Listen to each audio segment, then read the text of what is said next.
Hey everyone, welcome back. Today we're going to be doing a deep dive into something pretty interesting. It's all about getting a flatter stomach. Uh-huh. But the answer might surprise you. We're not just talking about calories here. Right. It's about understanding a powerful hormone. It's called insulin. That's right. So I'm really excited to get into this with you. Me too. Our bodies are amazing, right? But they're not like simple machines, like a car. Definitely not. They actually adapt to what we eat. Yeah. And insulin plays a huge role in all of that. Absolutely. It's like a key player in the whole process. Okay, so let's break this down a little bit. What exactly is an insulin? And why is it so important when we're talking about, say, getting rid of belly fat? Okay, so imagine insulin as a traffic controller. Okay. So when you eat, especially carbohydrates, your body releases insulin. And its job is to take those carbs, basically in the form of glucose, and get them into your cells. Right. So your cells can use them for energy. Makes sense. Now, the thing is, if your cells are already full, Yeah. insulin is going to be like, okay, well, we got to store this excess glucose somewhere. Let's store it as fat. Oh, wow. Yeah, so it's not just about how MUCH we eat, but what we eat that triggers this insulin response. Oh, interesting. So are you saying it's the carbs, not fat, that really send our insulin levels up? That's exactly it. But don't we need energy from carbs? And of course we need energy. Yeah. But the point the source makes is the quality of those calories matters. Okay. If we're constantly eating carbs, Yeah. our body is just constantly producing insulin and it's stuck in that fat storage mode. Ah, I see. So what's the solution then? Should we just cut out carbs completely? Well, not necessarily. The idea is to become more fat adapted. Fat adapted. Yeah. What's that? So it means training your body to use fat for energy instead of carbs. So how is that different from, say, ketosis? That's something I've heard a lot about with the keto diet. That's a great question. Yeah. So ketosis is simply the state of burning ketones for energy, which happens when your carb intake is very low. Fat adaptation is a deeper shift, where your body becomes really efficient at burning stored fat. Gotcha. It's like, upgrading your engine to run on premium fuel. So how long did it take to become this, fat-burning machine? It does take time. It's not an overnight thing. Think like 2 to 3 weeks. It's a gradual process, Oh, okay. like metabolic reprogramming. Interesting. And is this where the source connects it back to those cravings we all get? Exactly. If our body is getting energy from its own fat stores, Yes, we're less likely to feel those crazy hunger pangs. you got it. Imagine eating 1,500 calories on a low-carb diet, but then on top of that, you're burning an extra, let's say 500 to 800 calories from your own fat. Wow, yeah. It's a huge energy advantage. So this is why people on keto and intermittent fasting, they always talk about not being hungry, Yeah, right? They're basically tapping into their own pantry all the time. exactly, yeah. But aren't those, kind of extreme ways to go about it? They can seem extreme, Yeah. but the core idea is really just lowering insulin. And keto and intermittent fasting are two ways to do that. But there are other approaches as well. So even if we're not doing something like keto, we can still benefit from just understanding how insulin and carbs work together. Oh, absolutely. Even small changes can make a big difference, like cutting back on processed carbs, sugar, things like that. This is all making so much sense now.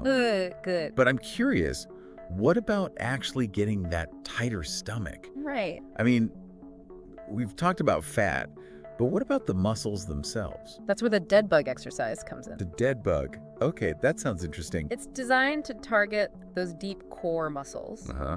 and the fascia. That's the connective tissue that can make things look, a little bit flappy. So even if we lose the fat, our stomach could still look, not as toned as we want. That's possible, yeah. Especially if the fascia is weak. Okay, I definitely want to hear more about this dead bug exercise. What is that all about? Well, picture this. You're lying on your back, knees are bent, feet flat on the floor, and you're extending one leg and the opposite arm. Okay, And you're really engaging that core. interesting. It's like a secret weapon for tightening up the whole area. All right, I'm intrigued. Tell me more about how to actually DO this dead bug. Okay, so first, we need to make sure you understand the starting position. Okay, so let's dig into these two types of belly fat we've got. Yeah. First, there's visceral fat. That's the deep fat that kind of surrounds your organs. Oh, right. That's the one that's linked to all those, serious health problems, isn't it? Yeah, exactly. Yeah. It's almost like a saboteur just kind of hanging out around all your vital organs. Oh, wow.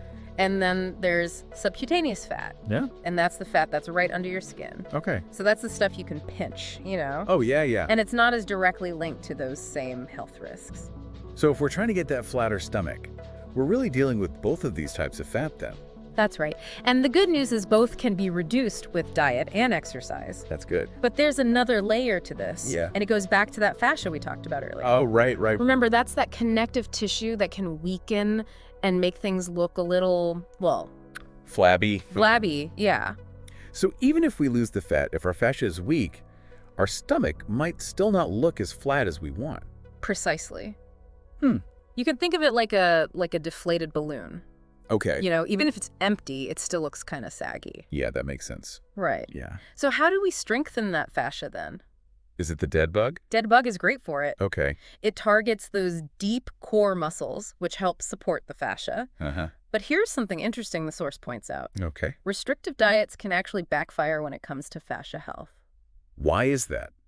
Why would that make it worse? Well, when you really restrict calories, your body might start breaking down muscle tissue for energy. And guess what's connected to your muscles? Fascia. Fascia, yep. Yeah, go on. So basically, starving yourself is not the answer. Got it.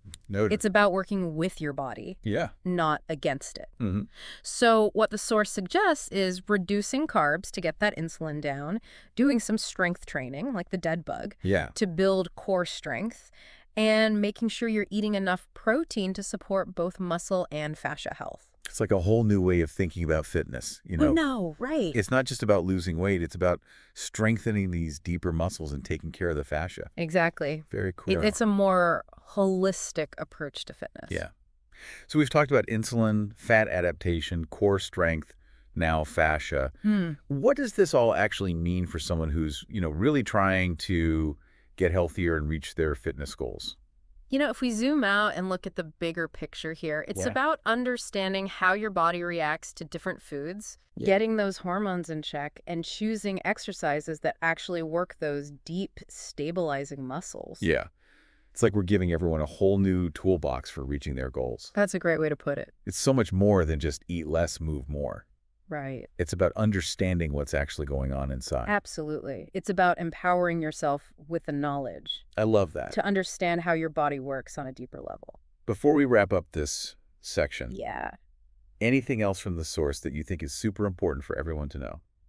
What I found really interesting is they talk a lot about sustainability. Oh, yeah. The source points out that all those crash diets, Right. they often fail Yeah. because people end up feeling so hungry and deprived, Totally. so they just go back to their old habits. If you're always feeling restricted, you're going to cave at some point. Exactly. Yeah. But when you understand how to work with your body, by managing that insulin, tapping into those fat reserves, you can lose weight in a way that actually feels good. Without being hungry all the time. And without being hungry all the time. It makes you think, if you could retrain your body to not rely so much on carbs and use more of its own fat for energy, Yeah. how would that change how you approach food and exercise? That's a great question for everyone listening to think about. It really changes your perspective on what food is. Yeah, for sure. Okay, we've covered so much. Oh, no, right? But there's one more thing I want to explore. What's that?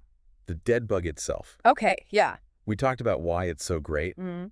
but I want to make sure we actually explain how to do it. Right. Let's give people some clear steps to follow. Exactly. So let's walk everyone through the dead bug step by step. All right. Where do we start? Well, first, we got to make sure everyone's got the starting position right. Okay, so first you want to find a comfy spot on the floor. Okay. A yoga mat works great, or even just a soft rug. And make sure you have enough space to stretch out your arms and legs. You don't want to be bumping into anything. Good point. Now lie down on your back, knees bent, feet flat on the floor. Right. And those knees should be right above your hips. Got it. Make sure your spine is nice and neutral, not too arched or pressed flat against the floor. Okay. You should be able to slide your hand between the small of your back and the floor. Okay, I can do that. Great. So now extend your arms straight up towards the ceiling. Keep your shoulders relaxed away from your ears. Mm-hmm. Imagine you're holding a beach ball between your hands and knees. That's your starting position. All right, I'm picturing it. The beach ball's in place. Perfect. Now here comes the fun part. Engage your core. Think about pulling your belly button in towards your spine. Okay. Now slowly extend one leg straight out, hovering it just a couple of inches above the floor, Okay. and at the same time, extend the opposite arm back overhead, hovering it too. So right leg goes out, left arm goes back, kind of like I'm reaching for opposite sides of the room. Right. Exactly, but keep that lower back pressed into the floor the whole time. Got it. If you feel your back arching, you've gone too far, it's better to start small and build up as you get stronger. Oh, this is making me realize how weak my core is. That's really common. Most of us don't use these muscles enough. And breathing. I should be breathing, right? Absolutely, don't hold your breath. Easy to forget. Exhale as you extend and inhale as you come back. It'll help keep you in control. Okay, extend, exhale, back inhale. Perfect. Now slowly bring your leg and arm back to that starting position, keeping that core engaged.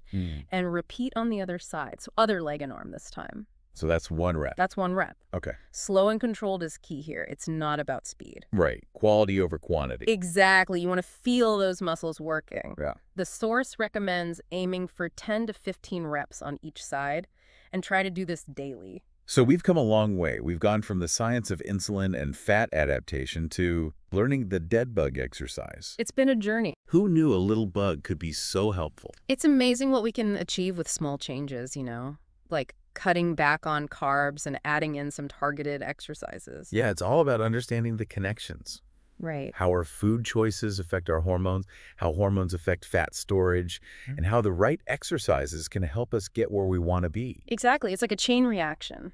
So for everyone listening, I hope this deep dive is giving you some new ideas for getting that flatter stomach. It's not about those crazy diets or endless crunches. It's about understanding your body. Working with it. Yes, working with it. Amazing. And this is really just the beginning. There's always more to learn. Yeah. So keep asking questions and keep experimenting and just keep striving for a healthier you. I love that. That's a great note to end on. Thank you. Thanks for diving deep with us, everyone.